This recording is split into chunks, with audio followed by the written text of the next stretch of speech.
address books and sign-up sheets from events, photographs of demonstrations, and correspondence with fellow activists or anyone living in Colombia or Palestine. Apparently, these are possible evidence of a crime. We are activists with deep roots in our communities. We play important roles in leading not only the anti-war movement and international solidarity work, but also in our unions, in our college campuses, in immigrants' rights organizations, and in the Palestinian community.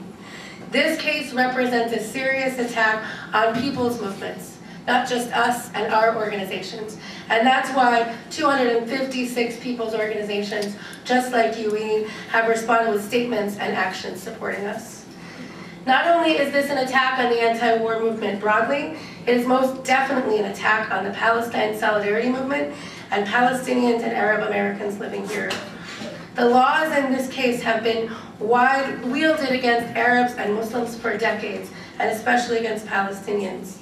The government is trying to raise the specter of an enemy within to justify and clear the way for its wars abroad.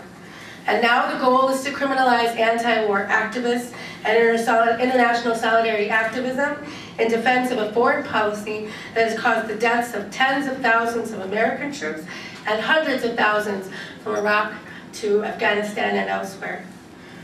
What are they talking about? Well, first, perhaps it goes without saying, but I'll say it anyway. None of us sent any guns or any money to the groups on the government's list of what they call foreign terrorist organizations. I don't agree with this list anyway, but as our supporters, you should understand that none of us have given anything that we might think of as material support to any of the groups on that list. What have we done? We've helped to lead the anti-war movement and to build within that a section of the movement that focuses on international solidarity and that chooses to befriend the people hardest hit by U.S. wars and militarism. The stories of these people, trade unionists, families, mothers of young children like myself, students, these stories never make it into the Star Tribune or the Chicago newspapers or the New York papers. It's not something that people can learn about in the mainstream media. And so when we travel to Palestine or Colombia or anywhere else, we make it a priority to bring back the stories and pictures of people just like us who are under attack. The fact is that the knowledge of what's really happening in the name of, that our government is carrying around the world makes anyone a person of conscience. When you see someone just like you whose home has been demolished, whose family members have been assassinated and imprisoned, and you understand that your government has a role in making that happen, you become an anti-war activist. And that is...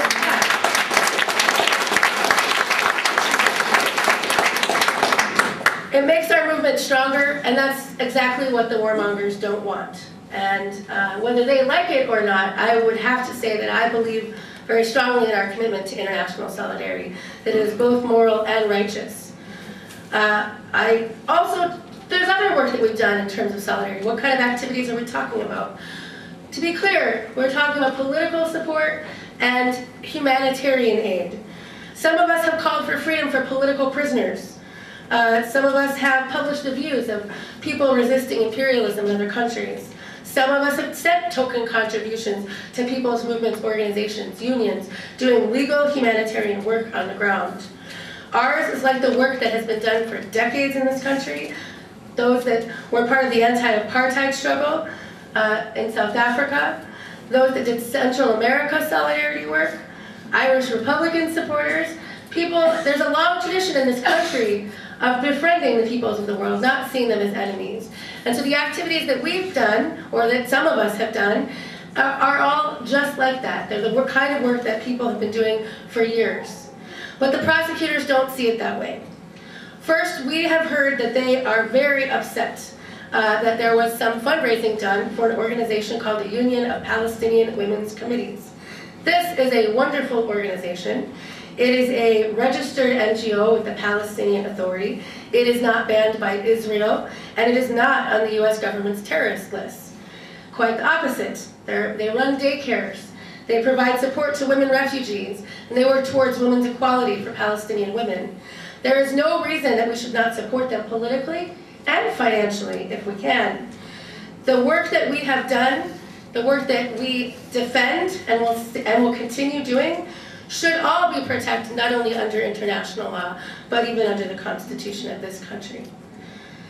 The prosecutors are also very upset that some of us openly disagree with the terrorist designation that they've assigned many groups, many organizations around the world that fight for liberation. The search warrants focused in particular on the Popular Front for the Liberation of Palestine and the Revolutionary Armed Forces of Colombia. When the U.S. allied with the apartheid regime in South Africa, the ANC was designated a terrorist organization. When the U.S. was backing the Salvadoran Civil War against its own people, the FMLN was a terrorist organization. Time and again, the government has taken the stance that freedom fighters are terrorists. And some of us can't accept that. We don't agree. We recognize these organizations as legitimately working to free their own people. Now again, I don't believe that any of us have sent them any arms or any cash, but politically, some of us do support the organizations that the government is investigating us for relating to. But if they pursue this prosecution, it is our very thoughts and our speech that are criminalized in this case, not material support. In a manner reminiscent of the McCarthy era, the prosecutors are also targeting Freedom Road Socialist Organization, which was named in the search warrants and in some conversations with our attorneys. Some, though certainly not all, not even close, of the individuals targeted are a member of Freedom Road. As someone who is, I want to tell you a little bit about us and our place in this. First, if you are from one of the cities where we're active, I hope that you've met us. If you haven't, it's nice to meet you. And we should do a little more work because we're not a clandestine group. We're a public group. We have public meetings to talk about our views on the world and how we think it should be changed. You can find our views on the International World Wide Web, and not at some supersecret.org, but at frso.org. Perhaps that history of the new communist movement and that our roots coming from the 70s and certainly before, the traditions long before that, makes us very aware that the government is not okay with our politics. They hope to make the case, though, that somehow Freedom Road is separate and apart from the movements. That because of our views on problems in this country, we're somehow not fit to be part of the anti-war movement. As a fact, we are very committed to building the anti-war movement, and I'm proud of our contributions in that arena. So we certainly expect to hear more garbage coming out of the mouths of U.S. Attorney Patrick Fitzgerald and the others in his office. But I want people to understand it's not like a maybe. I assume you're here because you understand. They want to indict people. It's very clear to us that we don't have any idea how many, but they've said we're pursuing multiple indictments in this case. We don't know if indictments will begin with imposing immunity on some who've received subpoenas, throwing us in jail if we refuse to testify, or whether they'll go straight for the jugular and start charging people, indicting people on these federal terrorism crimes. Once the indictments come in, Fitzgerald's office is likely to end their public silence. They've been very frustrated at how good we've been about getting our message out in the public, and they complain about it too. And they're not supposed to talk about us because grand juries are secret, among other things. There are many other things, but they're also secret. And so they haven't really been able to answer yet. But no doubt, once they break their public silence, Fitzgerald and company will try to convict us in a court of public opinion. He'll call us communists, terrorists, and criminals. What we are is people of conscience. We are mothers and fathers. We're students and trade unionists. We're you. And I know that's why you're here, and I want to tell you how much it means to us. We are up against something that's very frightening for us personally and for our families and those who and our loved ones, but it's all the more dangerous because of the attack it represents on all of us. So thank you for being here.